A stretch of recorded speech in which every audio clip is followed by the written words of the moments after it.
संदीप लामिछाने की वापसी अब हो रही है। जी हाँ, संदीप लामिछाने को कल फाइनली जो है कोर्ट में लंबे प्रोसीजर के बाद बेल ग्रांट हुई है और लगभग 3 महीने बाद ये बेल उन्हें ग्रांट हुई है और कई सारी इसमें चीज़ें शर्तें वगैरह रखी गई हैं। वो सारी डिटेल्स हमारे पास हैं, वो हम आपके सामने प्रेजेंट करेंगे। और सबसे बड़ा सवाल जो शायद आपके माइंड में भी चल रहा होगा कि क्या संदीप लामिछाने अब क्रिकेट खेलते हुए हमें नजर आएंगे या और अगर आएंगे भी तो कितने जल्द या फिर किस तरह की चीज़ें हैं, उसका जवाब भी यहाँ पर आ चुका है। जी हाँ, वो भी आपके सामने हम प्रेजेंट करेंगे इस पूरे वीडियो में। सबसे पहली बात कि संदीप को कल यहाँ पर बेल मिली है और आज कहीं ना कहीं वो रिलीज हो जाएंगे। जी और अब अगर आप ये वीडियो थोड़ा ज़्यादा लेट सुन रहे हैं तो शायद आप अब तक निकल भी गए होंगे, आपने न्यूज़ वगैरह में देख भी लिया होगा। और अगर आप अभी तुरंत हमारे वीडियो डालते ही सुन रहे हैं तो शायद अभी बस निकलने ही वो वाले हैं। तो कल उन्हें फाइनली बेल मिली। 3 महीने का लंबा ये वक्त लगा, कई सारे प्रोसीडिंग्स चले और फाइनली उन्हें बेल जो है वो ग्रांट हुई है। अब बताते हैं कि आखिर इसमें क्या क्या रेस्ट्रिक्शंस उनके ऊपर लगाई गई हैं इस बेल को देते वक्त। तो कुछ पॉइंट्स में है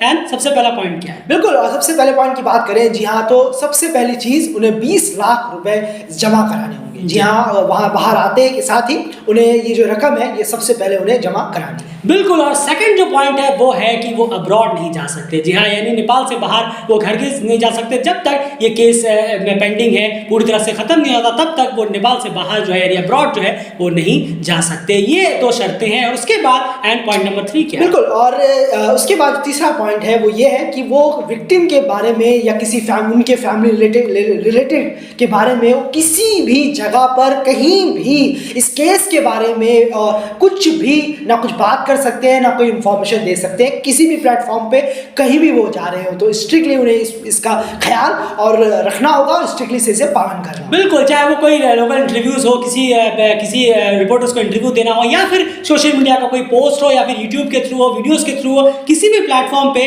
वो जो भी विक्टिम है और उनसे उनकी जो फैमिली से रिलेटेड है किसी भी इस टॉपिक पे, इस पूरे केस पे, इस केस से रिलेटेड कोई भी डिस्कशंस वो नहीं कर सकते किसी ओपन प्लेटफॉर्म में। सीधे सीधे कहने का बात ये है। And point number 4। बिल्कुल, पॉइंट नंबर 4 की बात करें तो उनके वो या उनके कोई भी मेंबर हो या कोई ऑफिशियल्स हो संदीप की तरफ से, जी हाँ, ये जो है संदीप के कोई मेंबर हो या खुद वो कोई भी कांटेक्ट नहीं रख सकते उस विक्टिम्स के उससे और उनके परिवारों से, उनसे रिलेटेड कोई भी कांटेक्ट नहीं रख सकते और उनसे खुद को अपने आप को अगर सही पास गए या कुछ कांटेक्ट बनाने की कोशिश की तो वॉलेट में गिना जाए। बिल्कुल। और आप कह सकते हैं कि इस तरह के ऑर्डर्स को रिस्ट्रेनिंग ऑर्डर्स कहीं ना कहीं कहते हैं। तो ये भी उनके ऊपर लगाए गए हैं। किसी भी सूरत में आप चाहे फिजिकली हो या फिर किसी भी वे में हो, कम्युनिकेट वे में हो, आप विक्टिम या फिर उनकी फैमिली से कांटेक्ट नहीं कर सकते या फिर आपकी तरफ से कोई भी उन्हें कांटेक्ट ऐसे नहीं कर सकता। तो ये पॉइंट नंबर 4 आ जाता है। उसके बाद एंड पॉइंट नंबर 5 और क्या है इस लिस्ट में? जरूर, और 5वें पॉइंट की बात करें तो ये यहाँ पर एक और पॉइंट आ जाता है कि अगर उन्हें काठमांडू से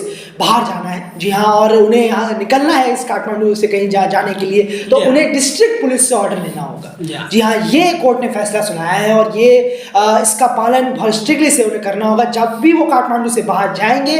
तो और भी इसकी इन्फॉर्मेशन जो चाहूंगा मैं आप जरूर बताएं, लेकिन डिस्ट्रिक्ट पुलिस से ऑर्डर लेकर ही वो यहाँ से बाहर निकल सकते। बिल्कुल। और उन्हें रिटर्न में देना होगा, उनके पास ये सबमिट करना होगा अपने ऑर्डर किस तरह से लेना है, उनको एक लिखित तौर पर देना होगा कि वो किस डेट पर काठमांडू से बाहर निकल रहे हैं, जा रहे हैं और किस डेट पर वो वापस आएंगे और साथ साथ में वो जा रहे हैं वो उनका एड्रेस भी उन्हें वहां पर सबमिट कराना होगा। तो ये कुछ डिटेल्स प्रोवाइड करानी होगी संदीप को। उसके बाद वो डिसाइड करेंगे कि आप बाहर जा सकते हैं या फिर नहीं, आपको ऑर्डर दिए जाए या फिर नहीं। तो ये सब डिटेल्स सबमिट करने के बाद आप काठमांडू से बाहर भी जा सकते हैं। एंड अगला पॉइंट क्या है? बिल्कुल, अगले पॉइंट की बात करें तो जो पुलिस हेडक्वार्टर है, जो कोर्ट की तरफ से एक और यहाँ पर ऑर्डर आया है कि पुलिस हेडक्वार्टर जो है वो ट्रैक कर सकते हैं, जी अगर वो चाहें तो वो ट्रैक कर सकते हैं संदीप की एक्टिविटी और उनके कम्युनिकेशन डिटेल्स। जी हाँ, ये तक भी यहाँ ऑर्डर दिए गए हैं उनके ट्रैक करने के कि किससे बात कर रहे हैं, वो कहाँ जा रहे हैं, वो इस चीज को अगर जरूरत, हाँ बिल्कुल, अगर जरूरत पड़ी तो पुलिस हेडक्वार्टर को ये जिम्मेदारी दी गई है कि वो इसे करने के लिए छूट दी गई है। जी हाँ, तो यानी एक्टिविटीज और उनकी जो भी फोन कॉल डिटेल्स वगैरह होंगी उसको भी ट्रैक वो कर सकते हैं अगर इस तरह की जरूरत उन्हें पड़ी। तो इसमें कोई ब्रीच या फिर कोई भी जो कह सकते हैं आपकी प्राइवेसी कंसर्न्स वाली बात नहीं होगी। ये उन्होंने पहले क्लियर कर दिया कि हम आपकी एक्टिविटीज पे नजर रख सकते हैं, पुलिस हेडक्वार्टर इस चीज पे नजर रख सकता है। तो ये भी एक अगला पॉइंट है। उसके बाद एक और इंपॉर्टेंट पॉइंट यहाँ पर जुड़ जाता है और वो ये है कि अगर इसमें से कोई भी चीज जो है अगर कोई भी पब्लिक प्रोसिक्यूटर है या फिर उनकी तरफ से हो कोई ऐसा फाइल किया गया हो या फिर किसी ने भी इस तरह की चीज़ें हमारे सामने रखी कि नहीं मेरे पास फैक्ट है, मेरे पास प्रूफ्स है कि संदीप जो है वो अब्रॉड गए हुए हैं, यानी उन्होंने देश छोड़ा था, अगर उनके पास कोई प्रूफ हुआ, उन्होंने सबमिट किया और वो सही निकला, तो फिर आपके जो ये ऑर्डर्स है ये पूरी तरह से वैलिड हो जाए, बेल जो है आपकी वो पूरी तरह से इनवैलिड हो जाएगी। और इसमें से कोई भी चीज़ें अगर टूटी, कोई भी चीज़ें हमने आपको बताई, इसमें से अगर कोई भी चीज़ें उन्होंने गलत की या फिर इसमें से कोई भी चीज़ टूटी तो आपका जो बेल है वो ऑटोमेटिकली कैंसिल हो जाएगा और आप वापस से प्रिजन में जा सकते हैं। तो ये सारे डिटेल्स थी कि उनके ऊपर क्या क्या रेस्ट्रिक्शंस जो है मोटे मोटे तौर पर ये सब रेस्ट्रिक्शंस उन पे लगाई गई है। तो अब ये सारे रेस्ट्रिक्शंस उनको पालन करना है, लेकिन उन्हें फाइनली बेल जरूर इन सब शर्तों के आधार पर उन्हें बेल मिली है आखिरकार 3 महीने बाद। अब सबसे बड़ा सवाल, उसका भी आंसर हम आपको दे देते हैं कि क्या वो क्रिकेट खेलेंगे अभी फिलहाल या फिर नहीं, और खेलेंगे तो कब से वो खेल सकते हैं। सबसे पहले यहाँ पर आपको बता दें कि ऑफिशियल्स की तरफ से ये कहा गया है, जो भी ऑफिशियल्स वगैरह रजिस्ट्रार वगैरह उनकी तरफ से ये कहा गया है कि जो भी चीजें यहां पर कोर्ट ने बैन की हैं, जो भी चीजें कोर्ट ने यहां पर करने को मना किया है, उनके अलावा वो किसी भी तरह की एक्टिविटीज कर सकते हैं, बिल्कुल उसमें कोई दिक्कत नहीं है। यानी क्रिकेट खेलने पे कोई रोक वोक नहीं लगाई गई कि कोर्ट ने नहीं आप नहीं खेल सकते, ऐसा कुछ भी नहीं है। जो उन्होंने मना किया है उसके अलावा वो कोई भी चीज कर सकते हैं इन अ लिमिट। तो क्रिकेट खेलने की छूट जो है उन्हें पूरी तरह से दी गई है, लेकिन वो कब क्रिकेट खेल सकते हैं इसका जवाब क्या है आप जरूर समझाएं, क्योंकि इसका जवाब जो है वो सीधे सीधे cricket board of cricket association Nepal के जो प्रेसिडेंट है चतुर सर, उनकी तरफ से ही सीधे सीधे बताया गया है। वो क्या कुछ उन्होंने कहा है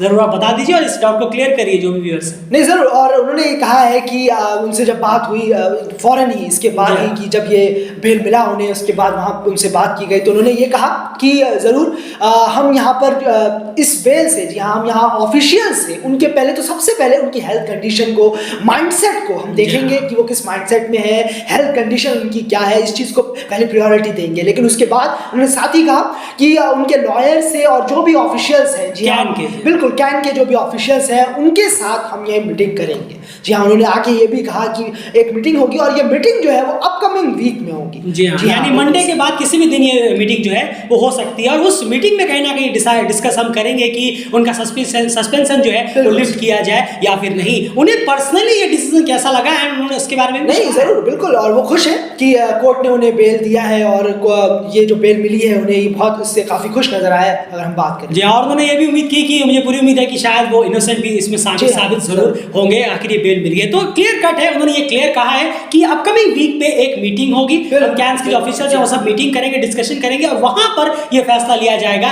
कि उनको सस्पेंशन जो हटाया जाए या फिर नहीं। लेकिन वहां फैसला भी तब लिया जाएगा जब हम संदीप के लॉयर से और उनकी हेल्थ कंडीशन, जो भी डॉक्टर्स वगैरह है उनकी हेल्थ कंडीशन कैसी है, ये सब जानने के बाद वो कितने तैयार, क्योंकि आपको पता है सिर्फ फिजिकली ही ग्राउंड पर रहना एक प्लेयर के लिए नहीं है, क्योंकि आपका मेंटली स्ट्रेंथ क्या है, इस तरह की चीजों से गुजरे हैं, तो उस हिसाब से सब चीजें देखकर, हेल्थ कंडीशन, मेंटल स्टेट, ये सब देखकर तब जाकर ये सब इसका रिपोर्ट लेकर मीटिंग में बैठा जाएगा। अगर वहां पर पॉजिटिविटी मिली तो फिर यहाँ पर देखा जाएगा कि सस्पेंशन हटाया जा सकता है या फिर नहीं। यानी क्लियर कट है, जो आने वाला वीक है, यानी जो मंडे से सैटरडे के बीच में है, इसी बीच में हमें कंफर्म पता चल जाएगा कि संदीप जो है ग्राउंड पर कब हिट करेंगे, ग्राउंड पे कब वो उतरेंगे। तो ये देखना जरूरत है। ये सारी जो न्यूज़ है, ये सारी अपडेट है संदीप लामिछाने के सिलेक्ट। एंड कुछ और ऐड ऑन है? नहीं बिल्कुल, और ये बिल्कुल स्ट्रिक्टली जो कोर्ट की तरफ से आए हुए हैं, क्योंकि यही ऑर्डर्स हैं जो कोर्ट ने दिए हैं। बिल्कुल, तो ओवरऑल फिलहाल उम्मीद है कि आपको ये सारी डिटेल्स हमने प्रोवाइड कराने में हेल्प की होगी। तो ये सारी डिटेल्स थी, तो उम्मीद है लगातार बने रहिए डेली चैनल के साथ और उम्मीद करेंगे कि संदीप लामिछाने